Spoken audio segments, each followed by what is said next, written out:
Hello everyone, welcome back to Biolom academy. आज part 4 का lecture है और आज हम चैप्टर 1 द लिविंग वर्ल्ड का last topic taxonomic categories start करने वाले हैं। मैंने बाकी के सारे टॉपिक्स ऑलरेडी अपलोड कर दिए हैं अपने चैनल पे। अगर आपने अभी तक नहीं देखे तो प्लीज़ उसे जाकर देखिए। बहुत ही डिटेल एनसीईआरटी हाईलाइट है। मैंने हर एक छोटी छोटी चीज़ हाईलाइट करके इंपॉर्टेंटली आपको एक्सप्लेन किया हर एक वर्ड का मतलब, और साथ ही में हर टॉपिक से related most important questions and previous year questions दोनों ही मैंने अच्छे से डिटेल में एक्सप्लेन करके आप लोगों को करवाया है। तो प्लीज़ मेरे उन सारे लेक्चर्स को जाके फटाफट से देख लेना और प्लीज़ बैकलॉग बिल्कुल मत करना। मैं रोज़ लेक्चर अपलोड कर रही हूँ हर एक टॉपिक का। आज लिविंग वर्ल्ड कंप्लीट हो जाएगा। इसके बाद मैं सोच रही हूँ कि 50 क्वेश्चन मैं हर द लिविंग वर्ल्ड का करवाऊँगी। 50 क्वेश्चन डिस्कस करेंगे हम लोग, ठीक है। जो हमारे PYQs रहे हैं लास्ट 10 ईयर्स के, तो वो उसे हम डिस्कस करेंगे क्लास में ही, ठीक है। तो मेरे चैनल को अभी से सब्सक्राइब कर लो फटाफट से। मुझे भी सपोर्ट की बहुत ज़्यादा ज़रूरत है, तो please do subscribe my channel and please like share करना बिल्कुल मत भूलना। मैं बहुत मेहनत से वीडियोस बना रही हूँ। मुझे सिर्फ 3-4 व्यूज़ ही दिख रहे हैं अपने लॉन्ग वीडियोज़ पे। तो प्लीज़ मेरे वीडियोज़ को देखो, उसे सपोर्ट करो, ओके। चलिए तो फिर टैक्सोनॉमिक कैटेगरीज लास्ट टॉपिक है, फटाफट से स्टार्ट करते हैं और इसे कंप्लीट करते हैं, ओके। तो एनसीईआरटी रीडिंग है। सो फर्स्ट लाइन कह रहा है, classification is not a single step process but involve hierarchy of steps in which each step represent a rank और कैटेगरी। मतलब क्लासे हम अभी प्रीवियस टॉपिक में डाइवर्सिटी इन लिविंग वर्ल्ड वाले टॉपिक में मैंने तुम्हें 4 स्टेप बताया टैक्सोनॉमी के। उसमें हमने टैक्सोनॉमी पढ़ा था। टैक्सोनॉमी में मैंने तुम्हें 4 स्टेप पढ़ाए कि पहले आइडेंटिफिकेशन करते हैं, कैरेक्टराइजेशन करते हैं, फिर नॉमेनक्लेचर करते हैं, ठीक है। Sorry, identification,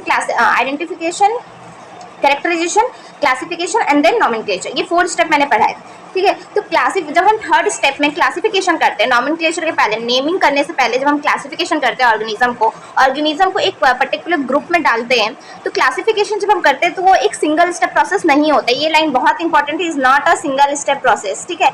not a single step process, ठीक है। सिंगल स्टेप प्रोसेस नहीं होता है क्लासिफिकेशन। इसमें हायरार्की ऑफ स्टेप्स लगते हैं, ठीक है। क्लासिफिकेशन में हायरार्की ऑफ स्टेप्स लगते हैं, क्लासिफिकेशन में हायरार्की ऑफ स्टेप्स लगते हैं, मतलब बहुत सारे स्टेप्स लगते हैं उसमें। और जितने भी स्टेप लगते हैं उसमें से हर एक स्टेप मतलब क्लासिफिकेशन करने के मान लो हमको 4 स्टेप लगे, हम first step, second step, third step, fourth step, 4 step लगे। तो ये जो 4 स्टेप है, ये चारों स्टेप जो है एक रैंक, एक कैटेगरी को रिप्रेजेंट करता है। मतलब ये फर्स्ट स्टेप हमारा एक रैंक है, सेकेंड स्टेप हमारा एक रैंक या कैटेगरी है, थर्ड स्टेप भी हमारा एक रैंक और कैटेगरी है, फोर्थ स्टेप भी हमारा एक अलग रैंक और कैटेगरी है। हर एक स्टेप, जितने स्टेप होंगे क्लासिफिकेशन में, हर एक स्टेप जो है वो एक पर्टिकुलर रैंक और पर्टिकुलर कैटेगरी को रिप्रेजेंट करता है। Since the category is part of overall taxonomic arrangement, it is called the taxonomic category and all categories come together constitute the taxonomic hierarchy. मतलब कि हर एक स्टेप जो है, ये हर एक कैटेगरी जो है, ठीक है, क्लासिफिकेशन करने के लिए जो हर एक कैटेगरी हम बना रहे हैं, या हर एक रैंक जो बना रहे हैं, यानी हर एक स्टेप जो हम कर रहे हैं, इसमें जो ओवरऑल टैक्सोनॉमिक अरेंजमेंट का पार्ट है, ओवरऑल टैक्सोनॉमिक अरेंजमेंट मतलब हम ये क्या कर रहे हैं, टैक्सोनॉमी तो कर रहे हैं ना, टैक्सोनॉमिकल स्टडी कर रहे हैं। तो ये जो टैक्सोनॉमिकल अरेंजमेंट का ओवरऑल पार्ट है, इसको हम टैक्सोनॉमिक कैटेगरी बोलते हैं। टैक्सोनॉमिक अरेंजमेंट का ये जो ओवरऑल पार्ट है, ये हर एक कैटेगरी जो हर एक स्टेप है, टैक्सोनॉमिक अरेंजमेंट का ये जो ओवरऑल पार्ट है, इसको हम टैक्सोनॉमिक कैटेगरी बोलते हैं, टैक्सोनॉमिक कैटेगरी बोलते हैं। और सारे कैटेगरीज को, जब सारी कैटेगरीज को हम एक साथ इकट्ठा कर देंगे तो हम उसको क्या बोलेंगे, टैक्सोनॉमिक हायरार्की। ये हायरार्की चल रहा है, ये हर एक स्टेप जो है वो हायरार्की चल रहा है, हायरार्की ऑफ स्टेप्स है, तो इसको टैक्सोनॉमिक हायरार्की बोलते हैं, ठीक है। Each category refer to as unit of classification. हर एक कैटेगरी मतलब हर एक स्टेप का मतलब होता है हर एक रैंक या हर एक कैटेगरी। तो हर एक कैटेगरी जो है, हर एक स्टेप जो है वो एक क्लासिफिकेशन की छोटी सी यूनिट को रिप्रेजेंट कर रहा है, ठीक है। हर एक स्टेप जो है, हर एक कैटेगरी वो क्लासिफिकेशन का एक यूनिट है, ठीक है। क्लासिफिकेशन का एक यूनिट है, एक इकाई है। In fact represent a rank and is commonly termed as taxon. In fact ये जो हर एक स्टेप है वो क्लासिफिकेशन का यूनिट भी है और एक रैंक को भी रिप्रेजेंट कर रहा है, ठीक है। हर एक मतलब पहले ही हम यहाँ पे इस लाइन, सेकंड लाइन में हम बता चुके हैं कि हर एक स्टेप जो है एक रैंक है या एक कैटेगरी है। तो ये जो टैक्सोनॉमिक हायरार्की में जो इतने सारे स्टेप्स है, ये सारे कैटेगरी जो है वो क्लासिफिकेशन का यूनिट है और ये एक रैंक को रिप्रेजेंट करता है, जिसको कॉमनली हम टैक्सॉन बोलते हैं, ठीक है। तो क्लासिफिकेशन में हम जितने भी स्टेप करते हैं, अब एक बार इसको समरी में बताती हूँ कि क्लासिफिकेशन में जितने भी हम स्टेप करते हैं, मान लो 4 स्टेप हम किए क्लासिफिकेशन में, ठीक है। क्लासिफिकेशन में 4 स्टेप किए, वो 4 स्टेप को हम 4 स्टेप भी बोल सकते हैं, 4 रैंक भी बोल सकते हैं, 4 कैटेगरी भी बोल सकते हैं, या 4 टैक्सॉन भी बोल सकते हैं। मतलब हर एक स्टेप के इतने सारे नाम हैं। हर एक स्टेप जो है यूनिट ऑफ क्लासिफिकेशन है, हर एक स्टेप जो है यूनिट ऑफ क्लासिफिकेशन है। अब तुम उसको रैंक बोल लो, तुम उसको कैटेगरी बोल लो, या तुम उसको टैक्सॉन बोल लो, बात एक ही है। हर एक टैक्सॉन यूनिट ऑफ क्लासिफिकेशन होता है, हर एक रैंक यूनिट ऑफ क्लासिफिकेशन होती है, हर एक कैटेगरी यूनिट ऑफ क्लासिफिकेशन होता है। ठीक है, तो ये क्लियर हो गया first paragraph. Second paragraph read करते हैं। Taxonomic categories and hierarchy can be illustrated bye an example. ठीक है, यहाँ पे अब एक एग्जांपल से तुम्हें समझाया जाएगा कि टैक्सोनॉमिक कैटेगरीज, यहाँ पे हम बोले थे कि मतलब जितने भी स्टेप करते हैं वो सारे कैटेगरी को हम टैक्सोनॉमिक कैटेगरी बोलते हैं, टैक्सोनॉमिक अरेंजमेंट को, ओवरऑल पार्ट को, या फिर उस सारे कैटेगरीज को जो हम एक साथ कंस्टिट्यूट कर देते हैं तो उसको टैक्सोनॉमिक हायरार्की बोलते हैं। तो टैक्सोनॉमिक कैटेगरीज और हायरार्की को यहाँ पे एक एग्जाम्पल से इलस्ट्रेट किया गया है, मतलब एक एग्जाम्पल से तुम्हें समझाया गया है। तो देखते हुए एग्जाम्पल क्या है। Insects represent a group of organisms sharing common features like 3 pairs of jointed legs। तो जो हमारे इंसेक्ट्स का ग्रुप होता है, तुम्हें पता है कि हमारे इंसेक्ट्स का ग्रुप जो होता है, इंसेक्ट का कैटेगरी क्लास जो है वो बहुत बड़ा है ना। इंसेक्ट का क्लास जो है वो हमारा बहुत बड़ा है। तो इंसेक्ट जो है जो ग्रुप ऑफ ऑर्गेनिज्म रिप्रेजेंट करता है, इंसेक्ट जिस भी ग्रुप ऑफ ऑर्गेनिज्म को रिप्रेजेंट करता है, इंसेक्ट में जिस भी तरह के ऑर्गेनिजम्स होते हैं इंसेक्ट्स में, उन सब में क्या होता है, इंसेक्ट के पूरे ग्रुप में क्या होता है, सब में एक कॉमन फीचर होता है। क्या कॉमन फीचर होता है उसमें? 3 पेयर ऑफ जॉइंटेड लेग्स होते हैं, मतलब जो लेग्स है उसके 3 पेयर है।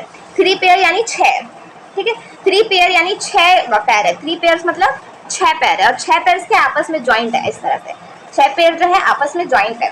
मैं तो एक्सप्लेन नहीं कर पाऊंगी, पर तुम इमेजिन कर सकते हो कि 3 पेयर्स है यानी 6 पैर है, और वो आपस में इस तरह से ज्वाइंट है, मतलब किसी के बीच में भी कोई स्पेस नहीं है, इस तरह से ऐसे ज्वाइंट है। ठीक है, इस तरह से ऐसे ज्वाइंट है उसके पैर, 6 पैर। ठीक है, तो इंसेक्ट्स में सब में ये कॉमन फीचर होता है, 3 पेयर ऑफ जॉइंटेड लेग्स होता है। Okay, it means insects are recognizable concrete object which can be classified and thus were given a rank or category। ठीक है, तो इसका मतलब ये है कि इंसेक्ट्स जो है वो रिकॉग्नाइजेबल कॉन्क्रीट ऑब्जेक्ट है। कॉन्क्रीट रिकॉग्नाइजेबल कॉन्क्रीट ऑब्जेक्ट मतलब जिसे हम जानते हैं, और ये कॉन्क्रीट मतलब छोटा ऑब्जेक्ट है। ठीक है, मतलब जानने वाला छोटा ऑब्जेक्ट है, रिकॉग्नाइजेबल कॉन्क्रीट ऑब्जेक्ट है इंसेक्ट्स। ठीक है, जिसको हम क्लासीफाई कर सकते हैं और उसको हम एक रैंक और कैटेगरी दे सकते हैं। मतलब हम पहले भी बताएं कि क्लासिफिकेशन कैसे कर सकते हैं। क्लासिफिकेशन तभी कर सकते हैं जब हमको उसके कैरेक्टर्स के बारे में पता हो, जब हम उसको आइडेंटिफाई कर पा रहे हो। तो इंसेक्ट्स के बारे में हम ये आइडेंटिफाई कर पा रहे हैं कि जितने भी इंसेक्ट्स के ग्रुप में होंगे उन सारे ऑर्गेनिज्म में 3 पेयर ऑफ जॉइंटेड लेग्स होंगे। तो इंसेक्ट्स के बारे में हमें ये कैरेक्टर, ये कॉमन फीचर हमें पता है, इसलिए हम इंसेक्ट्स को हम कह सकते हैं कि रिकॉग्नाइजेबल कॉन्क्रीट ऑब्जेक्ट है। मतलब इंसेक्ट्स के बारे में हम उसके कैरेक्टर्स को जानते हैं, इंसेक्ट्स के कैरेक्टर्स को हम जानते हैं। ठीक है, तो इंसेक्ट्स के कैरेक्टर को हम जानते हैं, इसलिए इंसेक्ट्स को हम क्लासीफाई कर सकते हैं और उसे अलग अलग कैटेगरीज और अलग अलग रैंक हम दे सकते हैं। ठीक है, अलग अलग रैंक और या फिर अलग अलग कैटेगरी, जो भी बोल लो, टैक्सॉन बोल लो, रैंक बोल लो, कैटेगरी बोल लो, बात एक ही है। तो उसे हम अलग अलग रैंक, अलग अलग कैटेगरी हम दे सकते हैं इंसेक्ट्स को, क्योंकि हम इंसेक्ट्स के बारे में जानते हैं। ओके, यही can you name other such group of organism group represent category. तो यहाँ पे तुम्हें बोल रहा है, जैसे इंसेक्ट का एक एग्जांपल दिया। ठीक है, कि इंसेक्ट को तुम इंसेक्ट के बारे में तुम एक फीचर जानते हो, तुम उस फीचर के अकॉर्डिंग तुम उसे अलग अलग रैंक, अलग अलग कैटेगरी में क्लासीफाई कर सकते हो। उसी तरह तुमसे यहाँ पे पूछ रहा है कि क्या तुम ऐसे दूसरे कोई अदर ग्रुप ऑफ ऑर्गेनिज्म के बारे में जानते हो, ठीक है, जैसे तुम क्लासीफाई कर सकते हो।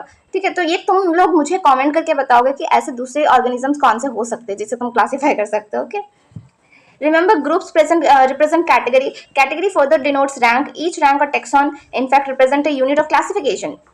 तो यहाँ पे बोला गया है कि तुम्हें पता होगा कि हर एक ग्रुप जो होता है, हर एक ग्रुप मतलब ये इंसेक्ट का ग्रुप, ये एक दूसरे ऑर्गेनिज्म का ग्रुप, ये एक दूसरे ऑर्गेनिज्म का ग्रुप, ये हर एक ग्रुप जो होता है वो कैटेगरी को रिप्रेजेंट करता है, और हर एक कैटेगरी फर्दर आगे चलकर रैंक को डिनोट करता है, और हर एक रैंक या हर एक टैक्सॉन जो होता है यूनिट ऑफ क्लासिफिकेशन को रिप्रेजेंट करता है, क्लासिफिकेशन की एक छोटी सी यूनिट को रिप्रेजेंट करता है। These taxonomic groups categories are distinct biological entities and not merely morphological aggregates। तो ये जो taxonomic groups है, ये जो अलग अलग taxonomic groups है अलग अलग ऑर्गेनिज्म का, या अलग अलग taxonomic कैटेगरीज बोल लो, ये जो होते हैं अलग अलग बायोलॉजिकल एंटिटीज होते हैं, मतलब बायोलॉजी के अलग अलग एंटिटीज होते हैं, मतलब अलग अलग ऑर्गेनिज्म है, तो बायोलॉजिकल एंटिटीज जो है वो अलग अलग डिस्टिंक्ट है, जिसमें मॉर्फोलॉजिकल एग्रीगेट्स नहीं है। मॉर्फोलॉजिकल मतलब एक्सटर्नल फीचर्स जो है, मॉर्फोलॉजिकल मतलब बाहर से जो फीचर्स दिखते हैं वो हर एक कैटेगरी में सेम नहीं होगा, क्योंकि ये एक इंसेक्ट का कैटेगरी है। ठीक है, ये एक इंसेक्ट का ग्रुप है, तो इंसेक्ट के ग्रुप में उसके अंदर जितने ऑर्गेनिज्म है वो उसमें मॉर्फोलॉजिकल फीचर सेम होंगे, पर इस कैटेगरी के साथ दूसरे कैटेगरीज को अगर कंपेयर करोगे तो इसमें जो फीचर है वो इस कैटेगरी में तुम्हें वो फीचर नहीं दिखाई देंगे मॉर्फोलॉजिकली। तो यही बोल रहा है कि ये दो अलग अलग बायोलॉजिकल एंटिटीज है, ये दो कैटेगरी, ये दो टैक्सोनॉमिक कैटेगरी, दो टैक्सोनॉमिक ग्रुप, उसमें अलग अलग बायोलॉजिकल एंटिटीज है, जिसमें मॉर्फोलॉजिकल एग्रीगेट्स तुम्हें सेम नहीं मिलेंगे, उसमें दोनों कैटेगरी में मॉर्फोलॉजिकल फीचर्स अलग अलग होंगे, ये यहाँ पे बताया गया। ठीक है, taxonomical studies of all known organisms have led to the development of common categories such as kingdom, phylum or divisions, class, order, family, genus, species। तो जब भी हम टेक्सोनॉमिकल स्टडी करते हैं, ठीक है, जब भी हम टेक्सोनॉमिकल स्टडी करते हैं तो टेक्सोनॉमिकल स्टडी में जितने भी नॉन ऑर्गेनिज्म होते हैं, जितने भी ऑर्गेनिज्म को हम जानते हैं, जितने भी नॉन ऑर्गेनिज्म होते हैं, lead to development of common ancestor, ठीक है, वो जो होते हैं कॉमन एंसेस्टर, कॉमन कैटेगरीज को डेवलप करते हैं, सॉरी कॉमन कैटेगरीज को डेवलप करते हैं। टेक्सोनॉमिकल स्टडी में जितने भी नॉन ऑर्गेनिज्म होते हैं वो एक कॉमन कैटेगरीज को डेवलप करते हैं। जितने भी नॉन ऑर्गेनिज्म है, जितने भी ऑर्गेनिज्म है, वो एक कॉमन कैटेगरी, एक कॉमन ग्रुप को डेवलप करेंगे, कॉमन ग्रुप को डेवलप करेंगे, ठीक है। जैसे कि किंगडम, फाइलम, डिवीजन, डिवीजन जो होता है प्लांट के लिए होता है, बाकी फाइलम होता है, किंगडम, फाइलम या डिवीजन बोल लो प्लांट के केस में, class, order, family, genus and species, ठीक है। ये सारे जो होते हैं अलग अलग कॉमन कैटेगरीज है, अलग अलग कॉमन कैटेगरीज है। कैटेगरीज को तुम रैंक बोल लो, टैक्सन बोल लो, एक ही बात है। तो kingdom, phylum, class, order, family, genus, species, ठीक है। ये जो है अलग अलग कॉमन कैटेगरीज है हर एक ऑर्गेनिज्म के लिए, हर एक नॉन ऑर्गेनिज्म का टेक्सोनॉमिकल स्टडी में, ठीक है। All organism including those in the plant and animal kingdom have species as the lowest category.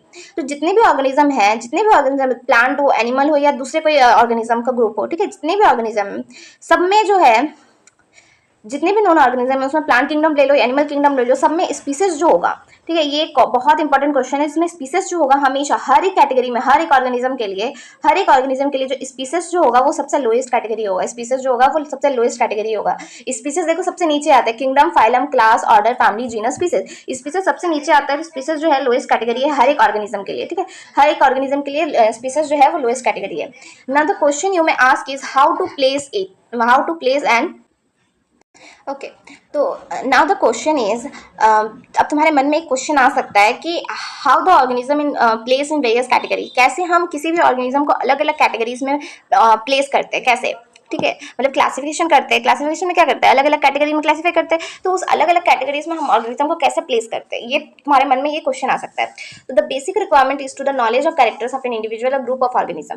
तो जो बेसिक रिक्वायरमेंट्स है, ठीक है, क्लास अलग अलग कैटेगरीज में प्लेस करने के लिए जो बेसिक रिक्वायरमेंट है वो यही है कि तुम्हें उस इंडिविजुअल ऑर्गेनिज्म या ग्रुप ऑफ ऑर्गेनिज्म के बारे में, तुम्हें उसके कैरेक्टर्स के बारे में नॉलेज होना चाहिए। इसलिए हम क्लासिफिकेशन से पहले आइडेंटिफिकेशन और कैरेक्टराइजेशन करते हैं, जिसमें हम ऑर्गेनिज्म के कैरेक्टर के बारे में जानते हैं, या तो उस ऑर्गेनिज्म के कैरेक्टर के बारे में जानो, या फिर उस ऑर्गेनिज्म के साथ जितना ग्रुप है, उसका जो ग्रुप है, उस ग्रुप ऑफ ऑर्गेनिज्म के बारे में तुम्हें कुछ कैरेक्टर का नॉलेज होना चाहिए, तभी तुम क्लासिफिकेशन कर पाओगे, तभी तुम उसे अलग अलग कैटेगरीज में प्लेस कर पाओगे, ठीक है। तो ये जो है ये बेसिक रिक्वायरमेंट है, knowledge of characters. This helps in identify similarities and dissimilarities among the individual of the same kind of organism as well as other kinds of organisms. तो ये जो है ये हेल्प करता है similarities और dissimilarities आइडेंटिफाई करने के लिए।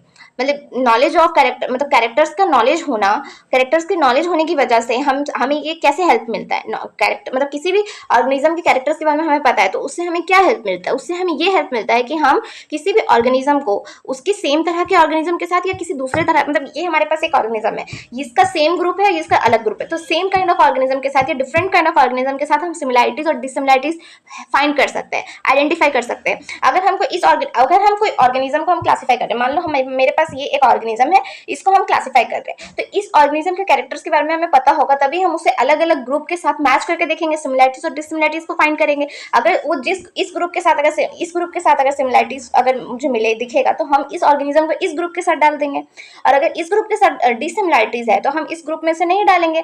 जिस ग्रुप के साथ सिमिलैरिटी हमें दिखेगा कैरेक्टर्स का, उसी ग्रुप में हम उसे प्लेस करेंगे। तो हमें कैरेक्टर्स का नॉलेज होने की वजह से हमें यही हेल्प मिलता है कि हम किसी भी ऑर्गेनिज्म के साथ सिमिलैरिटीज और डिसिमिलैरिटीज को फाइंड कर सकते हैं, आइडेंटिफाई कर सकते हैं, ठीक है। तो यहाँ पर जो हम कॉमन कैटेगरीज हम पढ़े थे टेक्सोनॉमिकल स्टडी में, जो हम कॉमन कैटेगरीज पढ़े थे, kingdom, phylum, class, order, family, genus, species, ये जो 7 कैटेगरीज हम पढ़े थे, अलग अलग 7 कॉमन कैटेगरीज हम पढ़े थे, उसको अभी हम डिटेल में पढ़ेंगे, ठीक है। तो हम लोएस्ट कैटेगरी से स्टार्ट करते हैं। तो सबसे लोएस्ट कैटेगरी जो होता है, तुम कोई भी ऑर्गेनिज्म ले लो, उसका सबसे लोएस्ट कैटेगरी क्या होगा, स्पीसीज। सब कोई भी ऑर्गेनिज्म का ग्रुप ले लो, कोई भी, उसका सबसे लोएस्ट कैटेगरी होगा स्पीसीज, ठीक है। सबसे पहले हम स्पीसीज से स्टार्ट करेंगे, लोएस्ट टू हाईएस्ट जाएंगे, ठीक है। ओके, तो स्टार्ट करते हैं, जस्ट अ सेकेंड, यस। तो स्पीसीज स्टार्ट करते हैं। Taxonomical study consider group of individual organism with fundamental similarities as species. तो टेक्सोनॉमिकल स्टडी में एक ग्रुप ऑफ इंडिविजुअल ऑर्गेनिज्म होता है विद फंडामेंटल सिमिलरिटीज, मतलब हमारे पास एक ऑर्गेनिज्म का ग्रुप होता है, एक अलग अलग ऑर्गेनिज्म का ग्रुप होता है जिसमें फंडामेंटल सिमिलरिटीज होते हैं। मतलब अगर एक ग्रुप में हम 4 ऑर्गेनिज्म रखे हैं, ठीक है, एक ग्रुप में अगर हम 4 ऑर्गेनिज्म रखे हैं, एक ग्रुप में अगर हम 4 ऑर्गेनिज्म रखें तो चारों ऑर्गेनिज्म का जो आपस में सिमिलरिटीज होगा वो सेम होगा, आपस में जो फीचर्स होंगे वो सेम होंगे, सिमिलर होंगे, ठीक है। तो जो भी ग्रुप ऑफ इंडिविजुअल ऑर्गेनिजम्स है टेक्सोनॉमिकल स्टडी में, उसका फंडामेंटल सिमिलरिटीज को हम स्पीसीज बोलते हैं, ठीक है। जो ये फंडामेंटल सिमिलरिटीज होती है उसको हम स्पीसीज की तरह लेते हैं। One should be able to distinguish one species from the other close related species based on the distinct morphological difference. तो कोई भी एक इंसान एक स्पीसीज को दूसरे क्लोजली रिलेटेड स्पीसीज के साथ डिस्टिंक्ट मॉर्फोलॉजिकल डिफरेंस के बेस पे डिस्टिंग्विश कर सकता है, मतलब डिफरेंस क्रिएट कर सकता है, डिफरेंस बता सकता है कि इस कैटेगरी और इस कैटेगरी में, मतलब इस स्पीसीज में और इस दूसरे स्पीसीज में क्या डिफरेंस है, ठीक है, क्या डिफरेंस है ये बता सकता है। कैसे बता सकता है? उसके मॉर्फोलॉजिकल फीचर्स को देख के, उसके मॉर्फोलॉजिकल डिस्टिंक्ट फीचर्स को देखकर वो ये बता सकता है कि ये स्पीसीज इस स्पीसीज से कैसे डिफरेंट है, कौन से फीचर्स इसमें डिफरेंट है, ठीक है। Let us consider Mangifera indica, Solanum tuberosum potato का एंड पैंथेरा लियो लायन का, ठीक है। मैंजिफेरा इंडिका तुम्हें पता है मैंगो का साइंटिफिक नेम है, सोलेनम ट्यूबरोसम जो है पोटैटो का साइंटिफिक नेम है, और पैंथेरा लियो जो है लायन का साइंटिफिक नेम है, ठीक है। All the 3 names indica, tuberosum and leo represent the specific epithets while the first word Mangifera, Solanum and Panthera are genera and represent another high level of taxonomy and category, ठीक है। तो ये जो last component है, जो last word है indica, tuberosum, leo, ये क्या इंडिकेट कर रहा है? ये एक स्पेसिफिक एपिथेट को शो कर रहा है, यानी स्पीसीज को इंडिकेट कर रहा है। लेकिन जो फर्स्ट वर्ड है हमारा मैंजिफेरा, सोलेनम, पैंथेरा जो कैपिटल लेटर से स्टार्ट होता है, वो क्या है? वो हमारा जेनेरा है, वो यानी वो हमारा जीनस है, जो स्पीसीज से हायर लेवल का टेक्सॉन है। स्पीसीज से हायर लेवल का टेक्सॉन है क्योंकि स्पीसीज जो है सबसे लोएस्ट कैटेगरी, सबसे लोएस्ट टेक्सॉन है। स्पीसीज से हायर टेक्सॉन जो है वो जेनेरा है, यानी जेनस है, ठीक है। तो यहाँ जो मैंजिफेरा, सोलेनम, पैंथेरा है वो स्पीसीज से हायर जेनस, हायर कैटेगरी को रिप्रेजेंट कर रहा है। Okay, clear? Each genus may have one or more than one specific epithet representing different organism but having morphological similarities। मतलब क्या कह रहा है? ये लाइन बहुत इंपॉर्टेंट है, इससे स्टेटमेंट बेस्ड सवाल बन सकता है। ये लाइन बहुत बहुत बहुत ज्यादा इंपॉर्टेंट है, ठीक है। इसे प्लीज अपने बुक में हाईलाइट करके रखिएगा। ये लाइन से खेला खेल सकता है एनटीए, ठीक है। यहाँ पे क्या बोल रहा है कि हर एक जीनस, जो भी जीनस है, ठीक है, जैसे सोलेनम हो गया, पैंथेरा हो गया, ये जो जीनस है, तो हर एक जीनस का एक या एक से ज्यादा स्पेसिफिक एपिथेट्स हो सकता है। यानी एक जीनस का मतलब सोलेनम है, सोलेनम एक जीनस है, उसका ट्यूबरोसम भी एक स्पीसीज है, सोलेनम निग्रम भी एक स्पीसीज होता है, ठीक है, ठीक है, सोलेनम निग्रम भी एक स्पीसीज होता है, फिर मेलनजीना भी एक स्पीसीज होता है, बैगन का, ब्रिंजल का, ठीक है। तो एक जीनस का एक से ज्यादा स्पीसीज हो सकता है, एक जीनस का एक से ज्यादा स्पीसीज हो सकता है, लेकिन वो अलग अलग ऑर्गेनिज्म को रिप्रेजेंट करेगा। मतलब अगर हम सोलेनम ट्यूबरोसम बोल रहे हैं तो वो पोटैटो के लिए है, पोटैटो को रिप्रेजेंट करेगा। अगर हम सोलेना निग्रम बोल रहे हैं तो वो किसी को दूसरे को रिप्रेजेंट करेगा। अगर हम सोलेनम मेलनजीना बोल रहे हैं तो वो किसी और को रिप्रेजेंट कर, किसी और ऑर्गेनिज्म को रिप्रेजेंट करेगा, ठीक है। मतलब समझ रहे हो, एक जीनस का एक से ज्यादा स्पीसीज हो सकता है, लेकिन वो अलग अलग ऑर्गेनिज्म को रिप्रेजेंट करेगा, ठीक है। मतलब जीनस सेम है, स्पीसीज अलग हो गया तो ऑर्गेनिज्म अलग हो गया, बेसिक मतलब ये है। पर उसमें मॉर्फोलॉजिकल सिमिलरिटी सेम होगा। देखो, जीनस सेम है, स्पीसीज अलग हो गया मतलब ऑर्गेनिज्म अलग हो गया, पर उसमें सिमिलरिटी सेम होंगे। मतलब आलू, बैगन, इन दोनों में सिमिलरिटी सेम है, स्पीसीज अलग है लेकिन सिमिलरिटी सेम है, ठीक है।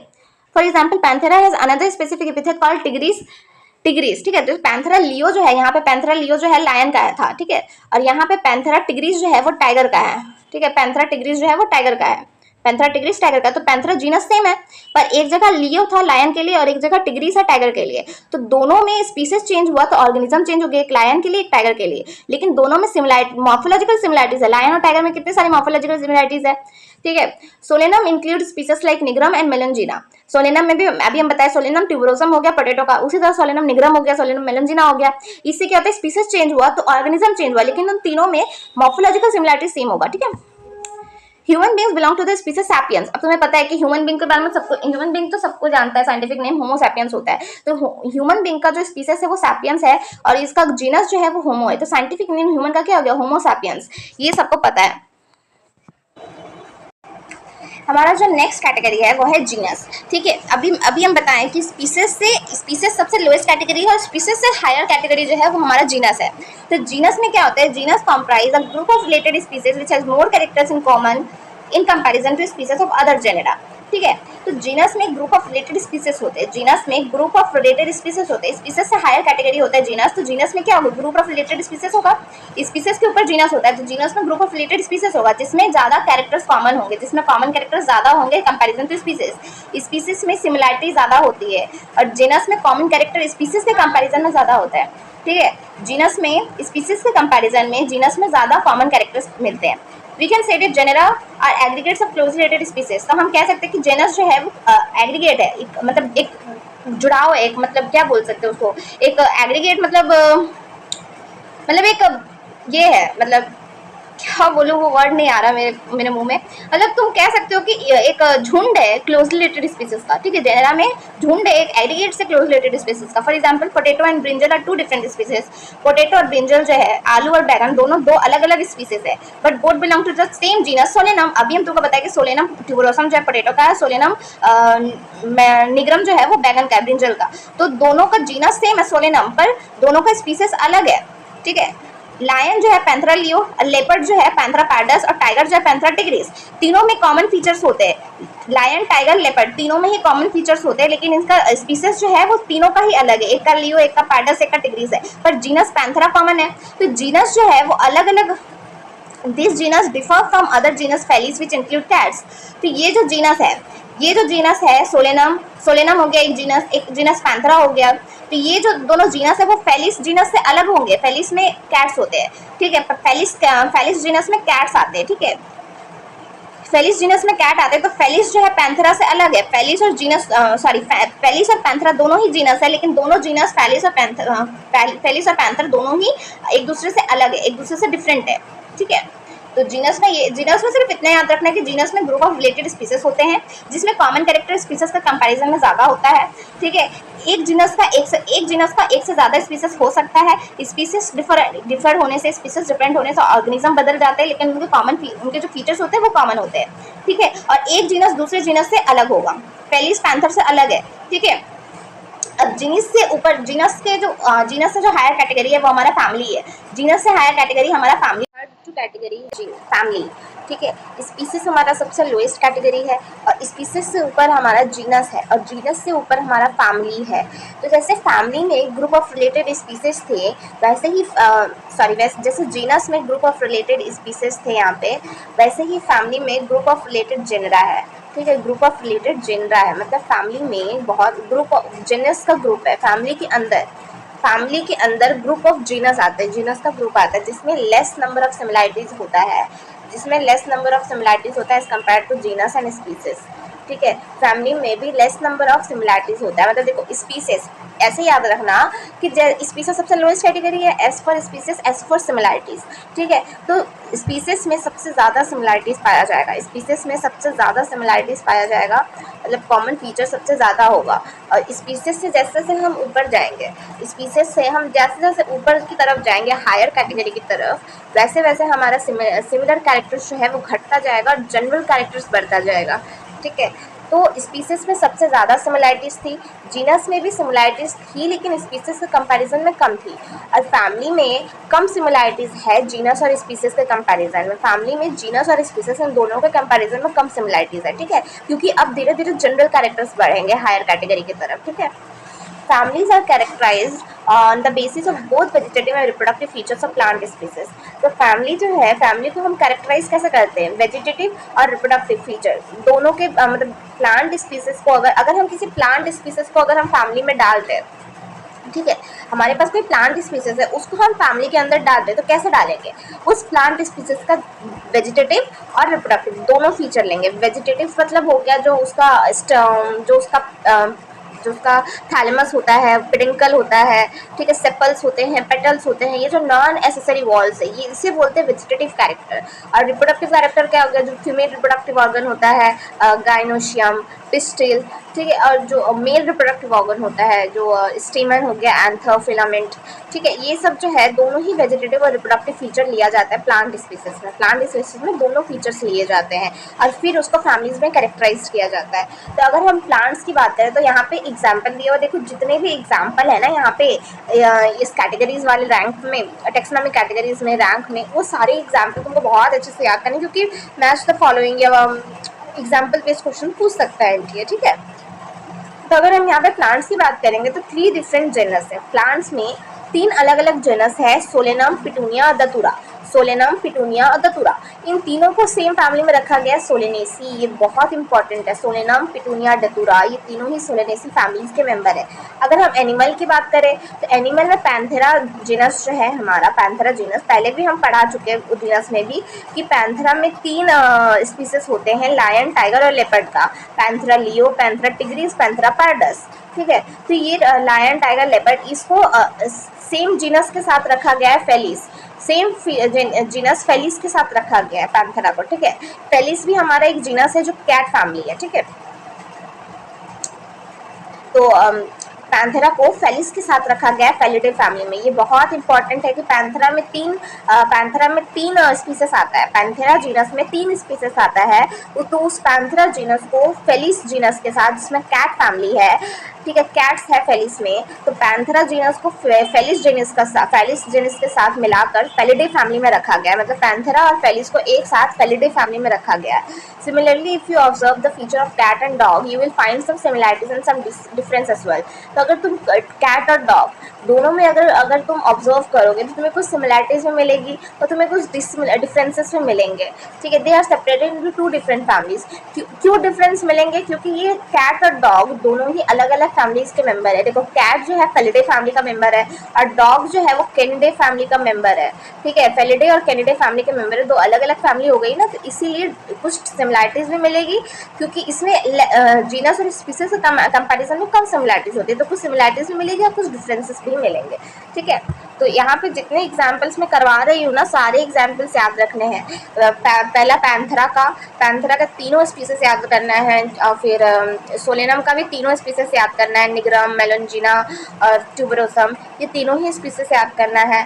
फेलिस में कैट होता है, ये याद करना है। डॉग में कैनिडे फैमिली होता है, ये याद करना है। पैंथेरा और फेलिस को सेम फैमिली फेलिडे में रखा गया है, ये याद करना है। सोलेनम, पिटूनिया, दतूरा सोलेनेसी फैमिली के मेंबर है, ये याद करना है, ठीक है। तो ये जितने भी एग्जाम्पल्स है ना, छोटे छोटे, बहुत सिंपल है, तुम याद कर सकते हो, ठीक है। अब हम नेक्स्ट टॉपिक, मतलब नेक्स्ट कैटेगरी में चलते हैं, नेक्स्ट हायर कैटेगरी में। तो नेक्स्ट हायर कैटेगरी है फैमिली के बाद ऑर्डर, ठीक है। ऑर्डर में you have seen earlier that categories like species, genus and families are based on a number of similar characters. तो हम पहले ही देख चुके हैं कि जो हम कैटेगरीज पढ़ के आए, स्पीसीज, जीनस और फैमिलीज, वो बेस्ड था सिमिलर कैरेक्टर्स के नंबर पे, ठीक है। वो सिमिलर कैरेक्टर्स के नंबर पे बेस्ड है, क्योंकि स्पीसीज में सबसे ज़्यादा सिमिलर कैरेक्टर्स होते हैं, उसके बाद जीनस में, उसके बाद फैमिलीज में। जीनस और स्पीसीज के कंपेरिजन में सबसे कम सिमिलर कैरेक्टर्स होते हैं, ठीक है। तो फैमिली, जीनस, स्पीसीज, इन तीनों में ही सिमिलर कैरेक्टर्स के बेस्ड पर था। Generally order and higher taxonomy categories are identify based on the aggregates of character. तो जनरली ऑर्डर से, फैमिली के बाद जो हायर कैटेगरी ऑर्डर है, ऑर्डर से और हायर टेक्सोनॉमी कैटेगरीज तक, किंगडम तक, ऑर्डर से किंगडम तक में जो आइडेंटिफाई होता है वो based on aggregates of character. Aggregates of character characters के झुंड से आइडेंटिफाई होता है। मतलब बेसिकली इसका मतलब है कि जनरल कैरेक्टर बढ़ रहा है, ठीक है, जनरल कैरेक्टर बढ़ रहा है। सिमिलर कैरेक्टर्स जो था वो फैमिली तक था, लेकिन अब ऑर्डर से जनरल कैरेक्टर ज़्यादा हो जाएगा, सिमिलर कैरेक्टर बहुत कम हो जाएगा, ना के बराबर, ठीक है। जनरल कैरेक्टर बढ़ जाएगा, तो अब जनरल कैरेक्टर से ऑर्डर आइडेंटिफाई होगा। Order being a higher category in the assemblies of families which exhibit a few similar characters. तो ऑर्डर जो है वो हायर कैटेगरी है फैमिलीज असेंबलीज में जो बहुत कम सिमिलर कैरेक्टर शो करता है। मतलब ऑर्डर जो है फैमिली के कंपैरिजन में बहुत कम सिमिलर कैरेक्टर शो करता है, जनरल कैरेक्टर ज़्यादा होता है। Similar character are less in number as compare to different genera including in family. तो फैमिली को इंक्लूड करने के बाद अलग अलग जीनस में बहुत कम सिमिलर कैरेक्टर्स पाए जाते हैं। प्लांट फैमिलीज लाइक कॉन्वोलेसी, देखो प्लांट फैमिलीज जैसे कि कॉन्वोलेसी, सोलेनेसी, अभी हम बताते हैं कि सोलेनेसी फैमिली जो है उसमें सोलेनम, पिटूनिया, दतूरा होता है, उसी तरह कॉन्वोलेसी फैमिली होता है। तो प्लांट फैमिली जो है कॉन्वोलेसी, सोलेनेसी, इनमें ऑर्डर होता है पॉलीमोनियल्स, ठीक है। कॉन्वोलेसी और सोलेनेसी ये पॉलीमोनियल्स ऑर्डर में है। तो ये एग्जांपल याद करना है कि कॉन्वोलेसी और सोलेनेसी ये दोनों पॉलीमोनियल्स ऑर्डर में है, पॉलीमोनियल्स ऑर्डर में, जो किस पे बेस्ड है, फ्लोरल कैरेक्टर में। देखो फैमिली में हम वेजिटेटिव और रिप्रोडक्टिव दोनों कैरेक्टर ले रहे थे, लेकिन ऑर्डर में हम सिर्फ फ्लोरल कैरेक्टर्स ले रहे हैं, फ्लावर का जो कैरेक्टर्स है वो ले रहे हैं, फ्लोरल कैरेक्टर्स। कॉन्वोलेसी और सोलेनेसी किस में है, पॉलीमोनियल्स ऑर्डर में है, फ्लोरल कैरेक्टर ले रहे हैं। जो एनिमल का ऑर्डर है कार्निवोरा, उसमें फैमिलीज आता है फेलिडे और कैनिडे। देखो अभी हम तुमको फैमिली से बताया था कि फेलिडे फैमिली में पैंथेरा और फेलिस को एक साथ रखा गया है, और कैनिडे फैमिली में डॉग फैमिली होता है, ठीक है। तो फेलिडे और कैनिडे इन दोनों को कौन से ऑर्डर में रखा गया है, कार्निवोरा। फेलिडे और कैनिडे को कार्निवोरा ऑर्डर में रखा गया है। ठीक है, ऑर्डर हो गया खत्म। ऑर्डर से हायर कैटेगरी आता है हमारा क्लास, ठीक है। ऑर्डर के बाद जो हमारा नेक्स्ट हायर कैटेगरी है वो है क्लास। तो क्लास में इंक्लूड होता है रिलेटेड ऑर्डर्स, ठीक है। क्लास में क्या होते हैं, जितने ऑर्डर्स होते हैं सब वो सब आते हैं, जैसे कि ऑर्डर प्राइमेटा। ऑर्डर प्राइमेटा में क्या है, ऑर्डर प्राइमेटा में मंकी, गोरिल्ला, गिब्बन है। Is placed in class of Mammalia along with order Carnivora that includes animals like tiger, cat and dog. Class Mammalia has other order also.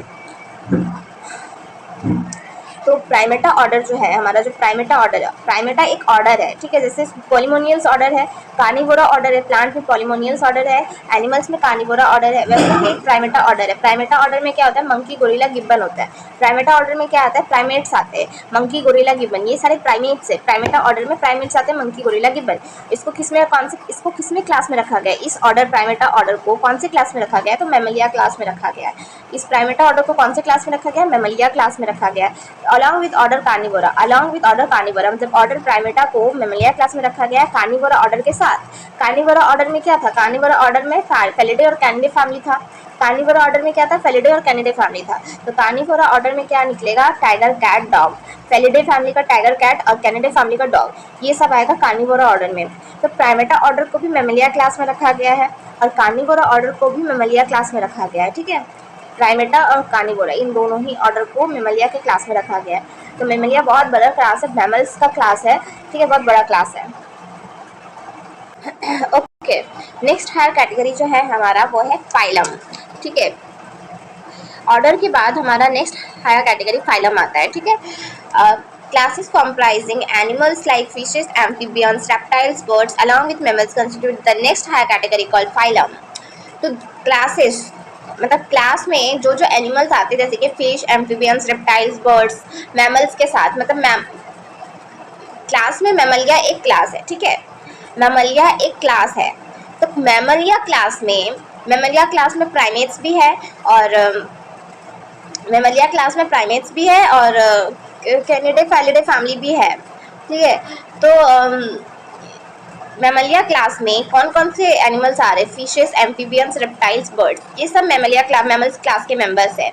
Mammals class के animals है, fishes, amphibia, reptiles, birds mammals class के animals हैं। तो ये सब मिलाकर मतलब mammal class के सारे एनिमल्स मिलाकर नेक्स्ट हायर कैटेगरी बनाते हैं phylum. All these based on common feature like presence of notochord and dorsal holoneural system are included in phylum Chordata. तो फाइलम में जैसे फैमिलीज में वेजिटेटिव और रिप्रोडक्टिव फीचर्स देख रहे थे, ऑर्डर में हम फ्लोरल कैरेक्टर्स देख रहे थे, उसी तरह फाइलम में कॉमन फीचर के बेस पे हम क्लासिफाई करते हैं। और वो कॉमन फीचर क्या होता है, नोटोकोड का प्रेजेंट होना। नोटोकोड क्या होता है, वो जो एक रीढ़ की हड्डी होती है, ठीक है, तो वो नोटोकोड हो गया। डॉर्सल हॉलो न्यूरल सिस्टम हो गया। तो इसके प्रेजेंस, ये दो चीज़ों के प्रेजेंस की वजह से हम फाइलम मैमल्स क्लास को फाइलम में क्लासिफाई करते हैं, ठीक है। तो इन केस ऑफ प्लांट्स के केस में classes with a few similar characters are assigned to higher character called division. तो प्लांट के केस में हम क्लास को कुछ तो प्लांट के केस में जो क्लास होते हैं उसमें कुछ सिमिलर कैरेक्टर्स होते हैं, उसको हम दूसरे हायर कैटेगरी डिवीजन में असाइन कर देते हैं। मतलब एनिमल के केस में हम फाइलम बोलते हैं, पर प्लांट के केस में हम डिवीजन बोलते हैं। और क्लासिफिकेशन किस बेस पे होता है, presence of notochord and dorsal hollow neural system, ठीक है। ओके, अब लास्ट हमारा सबसे हायर कैटेगरी जो है वो है किंगडम, जिसमें सिमिलर कैरेक्टर्स पाए ही नहीं जाते, मतलब ना के बराबर बोल सकते हो, बहुत कम सिमिलर कैरेक्टर्स होते हैं, जनरल कैरेक्टर सबसे ज़्यादा होता है किंगडम में। तो all animals belonging to various phyla are assigned to higher category called Animalia in the classification system of animals. तो जितने भी एलिमेंट्स हैं जो अलग अलग फाइला को बिलोंग करते हैं, उनको एक हाइस्ट कैटेगरी में असाइन कर दिया जाता है किंगडम एनिमलिया में, ठीक है। The kingdom Plantae on the other hand is distinct and comprise all plant from various division. तो प्लांट किंगडम में, किंगडम प्लांटे में जो होता है किंगडम प्लांटे, वो थोड़ा डिस्टिंक्ट है, वो थोड़ा अलग है, जिसमें सारे प्लांट्स आते हैं अलग अलग डिवीजन के, क्योंकि प्लांट के केस में हम डिवीजन बोलते हैं, तो प्लांट के केस में अलग अलग डिवीजन के सारे प्लांट्स आते हैं जो किंगडम प्लांट, इसलिए किंगडम प्लांटे अलग हो जाते हैं किंगडम एनिमलिया से, ठीक है। Henceforth we will refer to these two groups as animal and plant kingdom। तो हम इसीलिए इस दो ग्रुप को हम एनिमल किंगडम और प्लांट किंगडम बोलते हैं, जिसको अभी हम चैप्टर 3 और 4 में डिटेल में पढ़ेंगे भी। The taxonomic categories from species to kingdom have been showing ascending order starting with species.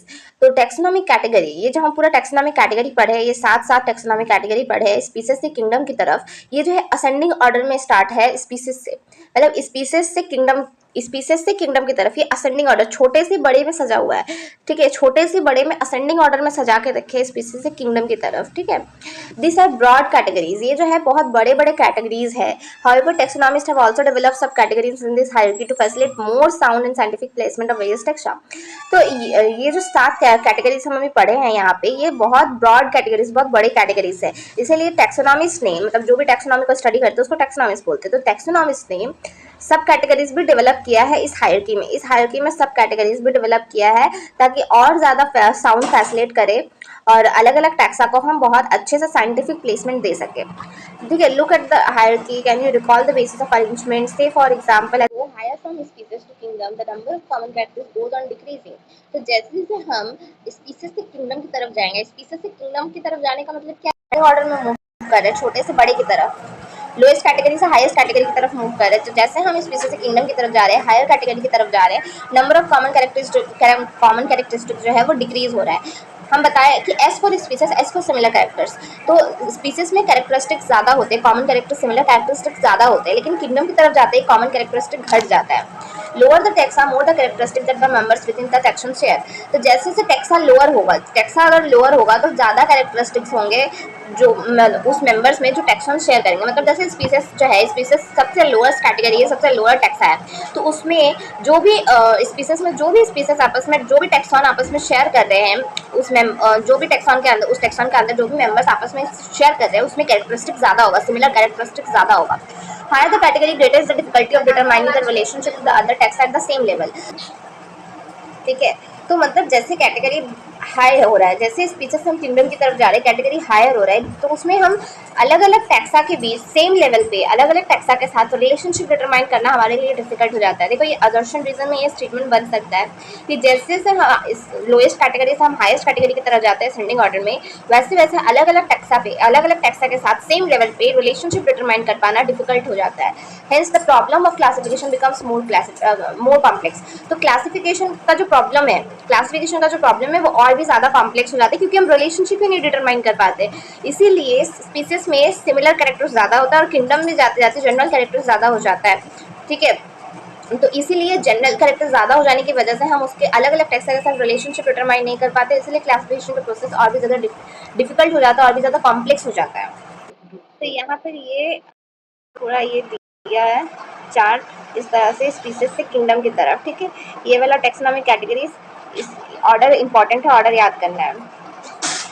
Next आपका ये जो है मैन का होमो सैपियंस होमो जीनस है, फैमिली होमिनिडे है, ऑर्डर प्राइमेटा है, क्लास मैमलिया है और कॉर्डेटा फाइलम है। उस तरह हाउसफ्लाई, मैंगो और वीट का ये पूरा आपको याद करना है, ये पूरा टेबल याद होना चाहिए, इससे बहुत सारे पीवाईक्यूज आए हुए हैं, ये ऑर्गेनिज्म का एग्जाम्पल आपको याद करना है डेफिनेटली, ठीक है। तो इसी के साथ चैप्टर कंप्लीट हो गया है। लास्ट टॉपिक इकोनॉमिक कैटेगरीज, जो मैंने बहुत ही अच्छे से डिटेल में लाइन बाय लाइन एक्सप्लेन कर दिया है। अब हम इस लास्ट टॉपिक के अकॉर्डिंग इसके कुछ इस टॉपिक से रिलेटेड कुछ इंपॉर्टेंट क्वेश्चंस करेंगे, जिस पे बहुत सारे क्वेश्चंस आए हुए रिपीटेडली, ठीक है। तो चलिए स्टार्ट करते हैं। क्वेश्चन ज़्यादा क्वेश्चन है नहीं। फर्स्ट क्वेश्चन है, what is the correct sequence of taxonomic hierarchy. तो हमने टैक्सोनॉमिक हायरार्की पढ़ी पूरी, उसका करेक्ट सीक्वेंस क्या है। तो किंगडम से स्टार्ट हो रहा है, तो kingdom, phylum, class, order, family, genus, species. इसका तुम ना एक निमोनिक याद कर सकते हो, किप, पॉट, क्लीन और फैमिली गेट सिक। किप, पॉट, क्लीन, देखो के फॉर किप, पॉट, क्लीन और फैमिली गेट सिक, ठीक है। किप, पॉट, क्लीन और फैमिली गेट सिक। मेरे साथ रिपीट कर सकते हो, किप, पॉट, क्लीन और फैमिली गेट सिक, ठीक है। ये इस निमोनिक से मैंने भी याद किया था, तो इस निमोनिक से याद करना आपके लिए बहुत आसान हो जाता है ये हायरार्की, ठीक है। तो इसमें यहाँ पे ऑप्शन बी जो है वो करेक्ट हो जाएगा, करेक्ट सीक्वेंस। नेक्स्ट हमारा जो क्वेश्चन है सेकंड नंबर, वो कह रहा है Which of the following taxonomic categories contain organism most closely related to each other? मतलब most closely related, सबसे ज़्यादा मतलब कौन सी taxonomic categories में सबसे ज़्यादा closely related organisms मिलते हैं? तो species में मैंने NCERT की लाइन वाली क्वेश्चन है, ठीक है, NCERT में मैंने इस लाइन को आपको पढ़ाया था कि स्पीसीज में सबसे ज़्यादा क्लोजली रिलेटेड ऑर्गेनिजम्स पाए जाते हैं, क्योंकि स्पीसीज में सिमिलर कैरेक्टरिस्टिक्स ज़्यादा होता है, इसलिए क्लोजली रिलेटेड ऑर्गेनिजम्स पाए जाते हैं, ठीक है। नेक्स्ट क्वेश्चन जो है हमारा थर्ड, उसमें कह रहा है which taxonomic category rank just above species. Above मतलब ऊपर, ठीक है, अबव मतलब ऊपर, ठीक है। स्पीसीज के ऊपर कौन रहता है? स्पीसीज के ऊपर रहता है जीनस, ठीक है, तो जीनस का जो रैंक है वो स्पीसीज से ऊपर है। नेक्स्ट क्वेश्चन है अकॉर्डिंग टू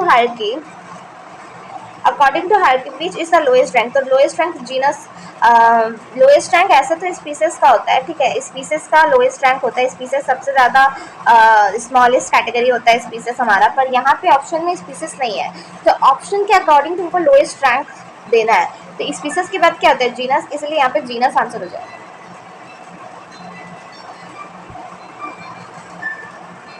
नेक्स्ट क्वेश्चन है which pair of organism belong to same genus but different species.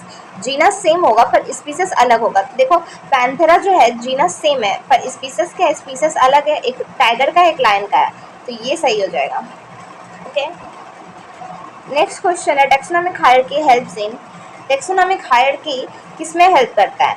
Memorising species name, tracing evolutionary history, grouping organism in logical sequence, avoiding letting names.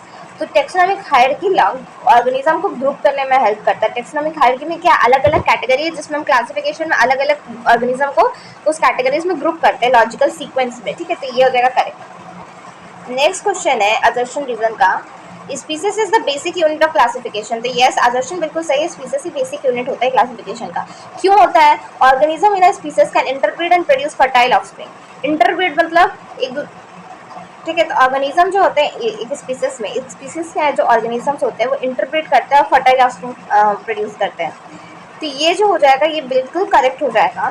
मतलब interbreed मतलब species में मतलब सब एक ही तरह के organism होते हैं, है ना, स्पीसीज में सिमिलर कैरेक्टरिस्टिक ज़्यादा होता है, स्पीसीज में सिमिलर कैरेक्टरिस्टिक ज़्यादा होता है, तो उसमें सेम तरह के ऑर्गेनिज्म पाए जाते हैं, कंपैटिबल ऑर्गेनिज्म पाए जाते हैं, इसीलिए उस स्पीसीज के ऑर्गेनिज्म में इंटरब्रीडिंग काफ़ी अच्छे से हो पाता है, क्योंकि सेम ऑर्गेनिज्म होते हैं, सेम टाइप के, बहुत सारे फीचर्स सेम होते हैं आपस में, तो फर्टाइल ऑफस्प्रिंग प्रोड्यूस होता है। तो रीज़न बिल्कुल सही है और ये करेक्ट एक्सप्लेनेशन भी है, ठीक है, तो ऑप्शन ए हो जाएगा करेक्ट। नेक्स्ट क्वेश्चन है taxonomy categories with an example. तो इस जीनस जो है हमारा, जीनस हमारा पैंथेरा हो जाएगा, स्पीसीज हमारा होमो सैपियंस हो जाएगा, फैमिली में फेलिडे फैमिली आ जाएगा, फेलिडे फैमिली में क्या होता है? कैट होता है, ठीक है, ऑर्डर में कार्निवोरा आ जाएगा, कार्निवोरा में फेलिडे कैनिडे दोनों फैमिली आ जाता है, ठीक है। फिर नेक्स्ट क्वेश्चन बोल रहा है taxonomy basic unit of classification is species. Basic unit बोल ले, लोएस्ट यूनिट बोल ले, ठीक है, एक ही बात है, स्पीसीज। नेक्स्ट क्वेश्चन है which has largest number of organism maximum characteristics in common. देखो कॉमन कैरेक्टरिस्टिक ज़्यादा किस में? मैक्सिमम मतलब ज़्यादा, कॉमन कैरेक्टरिस्टिक, ठीक है, जनरल कैरेक्टरिस्टिक और कॉमन कैरेक्टरिस्टिक में डिफरेंट होता है। तो कॉमन कैरेक्टरिस्टिक्स यानी मतलब सिमिलर कैरेक्टरिस्टिक, कॉमन कैरेक्टरिस्टिक यानी मतलब सिमिलर कैरेक्टरिस्टिक, ठीक है, तो सिमिलर कैरेक्टरिस्टिक ज़्यादा किस में होगा? लार्जेस्ट बोला है, तो S for similar, S for species, species में ज़्यादा सिमिलर कैरेक्टरिस्टिक होता है। नेक्स्ट क्वेश्चन है the category above family in taxonomy. Above family, family के ऊपर कौन सा होता है? तो देखो किप, पॉट, क्लीन और फैमिली गेट सिक, ठीक है, तो फैमिली के ऊपर बोला है, तो फैमिली के ऊपर कौन सा आ रहा है? ऑर्डर आ रहा है, तो आंसर ऑर्डर हो जाएगा, ठीक है। नेक्स्ट क्वेश्चन है highest rank in taxonomic hierarchy. तो हाईएस्ट रैंक क्या होता है? जो सबसे ऊपर होता है वो हाईएस्ट होता है, यानी किंगडम। तो अब किंगडम यहाँ पे है तो किंगडम आंसर हो जाएगा, अगर किंगडम नहीं होता तो किंगडम के बाद देखते कौन सा ऑप्शन है क्वेश्चन में, ठीक है, तो क्वेश्चन के अकॉर्डिंग ही आंसर करना है हमें। नेक्स्ट क्वेश्चन है which taxonomic category contain organism least similar to one another. देखो लीस्ट सिमिलर बोला है, लीस्ट सिमिलर, तो कम सिमिलर किस में होगा? किंगडम में, ठीक है, स्पीसीज में ज़्यादा सिमिलरिटीज होता है, किंगडम में लेस सिमिलर होगा, ठीक है। बहुत सिंपल क्वेश्चन, आप देख सकते हो बहुत हलवा टाइप के क्वेश्चन है ये सारे। ठीक है। और इसी से बच्चे क्या होते हैं, पैनिक में कंफ्यूज हो जाते हैं और फिर आंसर गलत करके आ जाते हैं। इसलिए आपको हर एक क्वेश्चन को बहुत अच्छे से समझना है, देखना है, पढ़ना है कि उसमें पूछा क्या जा रहा है आपसे, ज़्यादा कम, मैक्सिमम, अबव, बिलो, मतलब एक एक रूट वर्ड को पकड़ के अच्छे से समझना है कि क्वेश्चन में क्या पूछ रहा है आपसे। ठीक है। नेक्स्ट क्वेश्चन है, which taxonomic category will have largest number of organism. सबसे ज़्यादा नंबर में ऑर्गेनिज्म किसमें होते हैं? तो सबसे ज़्यादा ऑर्गेनिज्म होते हैं किंगडम में। ठीक है। तो किंगडम यहाँ पे है नहीं है, किंगडम नहीं है, तो किंगडम के बाद क्या होता है? फाइलम। तो फाइलम ऑप्शन में, इसलिए फाइलम टिक कर देंगे क्योंकि फाइलम में ज़्यादा नंबर ऑफ ऑर्गेनिज्म होते हैं। ठीक है। नेक्स्ट क्वेश्चन है, family is lower taxonomic category than genus. ठीक है। लोअर, फैमिली जो है वो लोअर है, तो जीनस जो है वो लोअर होता है ना, इस जीनस जो होता है वो लोअर होता है, फैमिली तो हायर हो गया, तो ये गलत हो जाएगा। ठीक है। नेक्स्ट क्वेश्चन है असर्शन रीजन में कि species is the lowest category of classification. बिल्कुल सही है, लोएस्ट बोलो, बेसिक यूनिट बोलो, एक ही बात है। क्यों member of a species can interpret and produce fertile, ये तो क्वेश्चन रिपीट हो गया, ये भी सही है, करेक्ट एक्सप्लेनेशन भी है, मतलब ऑप्शन ए हो जाएगा। यस, ठीक है, रिपीट हो गया क्वेश्चन। नेक्स्ट क्वेश्चन है, all organism belonging to same order must belong to same class. जो भी ऑर्गेनिज्म सेम ऑर्डर से बिलोंग करते हैं वो सेम क्लास से बिलोंग करेंगे। क्या ये सही है? सेम ऑर्डर से बिलोंग करने वाले सेम क्लास से बिलोंग करेंगे। कीप पॉट क्लीन और फैमिली गेट सिक।